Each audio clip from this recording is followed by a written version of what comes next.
نحمده ونصلي ونسلم على رسوله الكريم ما بعد فأعوذ بالله من الشيطان الرجيم بسم الله الرحمن الرحيم ومن أحسن قولا ممن دعا إلى الله وعمل صالحا وقال إنني من المسلمين صدق الله مولانا العظيم۔ عزیزان محترم، آج کا ہمارا درس آذان اور مؤذن کی فضیلت قرآن و حدیث کی روشنی میں اس پر مشتمل ہوگا۔ اللہ تبارک و تعالیٰ نے فرمایا، اس سے اچھی بات کس کی جو اللہ کی طرف بلائے اور نیک کام کرے اور یہ کہے کہ میں مسلمان ہوں۔ عزیزان محترم، آذان دین اسلام میں نماز کے لیے ایک اعلان ہے جو کہ نماز کے اوقات میں دی جاتی ہے۔ یہ آذان دو صحابی رسول ہیں جنہیں خواب کے اندر یہ تعلیم ہوئی۔ حضرت سیدنا فاروق اعظم رضی اللہ تعالی عنہ اور حضرت سیدنا عبداللہ بن زید رضی اللہ تعالی عنہ صبح کے وقت جب سرکار کی بارگاہ میں حاضر ہوئے، اپنا خواب عرض کیا تو سرکار نے فرمایا یہ خواب حق ہے، اور حضرت عبداللہ بن زید سے فرمایا کہ جاؤ حضرت بلال کو حکم دو کہ وہ آذان دیں، اس لیے کہ ان کی آواز بلند ہے۔ اور ایک اور مقام پر نبی پاک صلی اللہ تعالی علیہ وآلہ وسلم نے ارشاد فرمایا کہ آذان کے وقت کانوں میں انگلیاں کر لو، اس کے سبب آواز زیادہ بلند ہوگی۔ یہ حضرت سیدنا بلال حبشی رضی اللہ تعالیٰ کو حکم فرمایا۔ مسلم میں حضرت معاویہ رضی اللہ تعالی عنہ سے روایت ہے، فرماتے ہیں کہ سرکار علیہ الصلوۃ والسلام نے ارشاد فرمایا، مؤذنوں کی گردنیں قیامت کے دن سب سے زیادہ دراز ہوں گی، بلند ہوں گی۔ حضرت ابو ہریرہ رضی اللہ تعالی عنہ سے روایت ہے، نبی آخر الزمان صلی اللہ تعالی علیہ وآلہ وسلم ارشاد فرماتے ہیں، مؤذن کی جہاں تک آواز پہنچتی ہے اس کے لیے مغفرت کر دی جاتی ہے، اور ہر تر و خشک چیز جس نے اس کی آواز سنی وہ چیز اس کے حق میں گواہی دیتی ہے۔ اور ایک اور روایت میں ہے، سرکار نے فرمایا جس نے آواز سنی اس کے لیے گواہی دے گا، چاہے وہ دنیا کی کوئی بھی چیز ہے،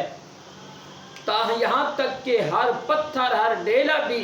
قیامت کے دن جو ہے اس کے حق میں گواہی دے گا جس مؤذن کی آذان جہاں تک پہنچی ہوگی۔ حضرت سیدنا جابر رضی اللہ عنہ سے روایت ہے، فرماتے ہیں کہ نبی کریم صلی اللہ تعالی علیہ وآلہ وسلم ارشاد فرماتے ہیں، شیطان جب آذان کی آواز سنتا ہے تو اتنی دور بھاگتا ہے جیسے روحہ،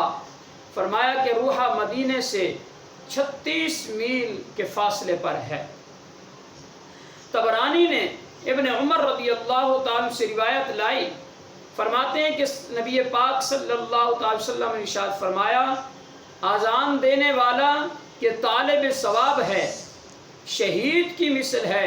کہ خون میں آلودہ ہے، اور جب مرے گا قبر میں اس کے بدن میں کیڑے نہیں پڑیں گے۔ امام بخاری رحمۃ اللہ علیہ حضرت انس رضی اللہ عنہ سے روایت لاتے ہیں، فرماتے ہیں کہ نبی کریم رؤوف الرحیم صلی اللہ تعالی وسلم نے ارشاد فرمایا، جب مؤذن اذان کہتا ہے اللہ تبارک و تعالی اپنا دست قدرت اس کے سر پر رکھتا ہے جیسا کہ اس کی شان کے لائق ہے، جب تک وہ اذان دیتا رہتا ہے رب تبارک و تعالی کا دست قدرت اس کے سر پر رہتا ہے، اور جب آذان مکمل کرتا ہے تو اس کی مغفرت کر دی جاتی ہے، اور اللہ تبارک و تعالیٰ اس سے فرماتا ہے، اے میرے بندے تو نے سچ کہا اور تو نے حق گواہی دی، لہٰذا تجھے بشارت ہو۔ طبرانی صغیر میں حضرت انس رضی اللہ تعالیٰ سے روایت ہے، فرماتے ہیں کہ جس بستی میں آذان کہی جائے اللہ تبارک و تعالیٰ اپنے عذاب سے اس دن اسے امن عطا فرماتا ہے۔ حضرت سیدنا معقل بن یسار رضی اللہ عنہ سے روایت ہے، نبی آخر الزمان صلی اللہ تعالی علیہ وآلہ وسلم نے ارشاد فرمایا، جس قوم میں صبح کو آذان ہوئی ان کے لیے اللہ کے عذاب سے شام تک امان ہے، اور جن میں شام کو اذان ہوئی ان کے لیے اللہ کے عذاب سے صبح تک امان ہے۔ نبی پاک صلی اللہ تعالی علیہ وآلہ وسلم سے روایت ہے، سرکار فرماتے ہیں میں جنت میں گیا، اس میں موتی کے گنبد دیکھے، اس کی خاک مشک کی ہے۔ فرمایا اے جبرائیل یہ کس کے لیے ہے؟ عرض کی یا رسول اللہ صلی اللہ تعالی علیہ وسلم آپ کی امت کے مؤذنوں اور اماموں کے لیے ہے۔ حضرت امام احمد ابو سعید رضی اللہ تعالی سے روایت کرتے ہیں کہ نبی پاک صلی اللہ تعالی علیہ وآلہ وسلم نے ارشاد فرمایا اگر لوگوں کو معلوم ہوتا کہ اذان دینے میں کتنا ثواب ہے تو اس پر باہم تلوار چلتی۔ اسی طرح ترمذی نے حضرت ابن عباس رضی اللہ تعالی عنہ سے روایت لائے کہ نبی آخر الزمان صلی اللہ تعالی وسلم نے ارشاد فرمایا جس نے 7 برس ثواب کے لیے اذان کہی اللہ تبارک و تعالی اس کے لیے نار سے برات لکھ دیتا ہے۔ بہقی نے حضرت ثوبان رضی اللہ تعالی عنہ سے یوں لاتے ہیں روایت کہ نبی پاک صلی اللہ تعالی وسلم نے ارشاد فرمایا جس نے سال بھر اذان پر محافظت کی اس کے لیے جنت واجب ہو گئی۔ اور بہقی نے حضرت ابو ہریرہ رضی اللہ تعالی عنہ سے روایت لائے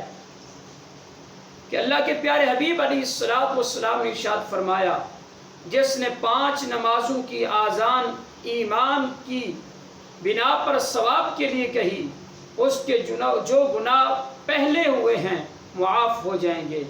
اور جو اپنے ساتھیوں کی 5 نمازوں میں امامت کرے ایمان کی بنا پر ثواب کے لیے اس کے جو گناہ پہلے ہوئے ہیں اللہ تبارک و تعالی ان کو معاف فرما دے گا۔ ابن عساکر نے روایت نقل کی کہ نبی پاک صلی اللہ علیہ وسلم ارشاد فرماتے ہیں جو سال بھر اذان کہے اور اس پر اجرت طلب نہ کرے قیامت کے دن بلایا جائے گا اور جنت میں دروازے پر کھڑا کیا جائے گا اور اس سے کہا جائے گا جس کے لیے تو چاہے شفاعت کر دے۔ عزیزان محترم یہ اذان اور مؤذن کی فضیلت پر چند ایک پیارے آقا علیہ الصلوۃ والسلام کے فرامین آپ حضرات کے سامنے بیان کیے۔ اللہ پاک کی بارگاہ سے دعا ہے کہ رب ذوالجلال محض اپنی رضا کے لیے اذان کہنے کی سعادت عطا فرمائے۔ آمین۔ وآخر دعوانا الحمدللہ رب العالمین۔